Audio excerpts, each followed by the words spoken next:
আসসালামু আলাইকুম সবাই। এই কলারটা কাটিং করতে পারবেন, শার্টের কলার। দেখেন 4.5 ইঞ্চি নিয়ে একটা দাগ টেনে কেটে নিলাম। এরকম পেস্টিং কেটে নেবেন আপনারা, 4.5 ইঞ্চি পেস্টিং হলেই হবে। এটা 16 ইঞ্চি কলার হবে। 1 ইঞ্চি বাদ গেল মাইনাস, এই যে দাগ দিয়ে দিলাম।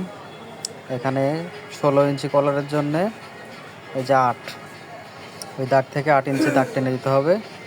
টেনে দেওয়ার পরে ওখান থেকে 1.25 ইঞ্চি, এখান থেকে 2 ইঞ্চি, আর এখান থেকে 1 ইঞ্চি, আর এখান থেকে 1/4 ইঞ্চি, আর এখান থেকে 3 ইঞ্চি, এভাবে দিয়ে স্কেল দিয়ে সমান করে দাগ টেনে নিতে হবে। যে দেখেন আমি যেভাবে দেখাচ্ছি, এভাবে দাগ টেনে নিলে একদম সহজভাবে এই স্কেল দিয়ে, কাপড় কাটা স্কেল দিয়ে আপনারা কলারটি কাটিং করতে পারবেন একদম সহজ নিয়মে। একবার দেখলে নতুনরাও পারবেন।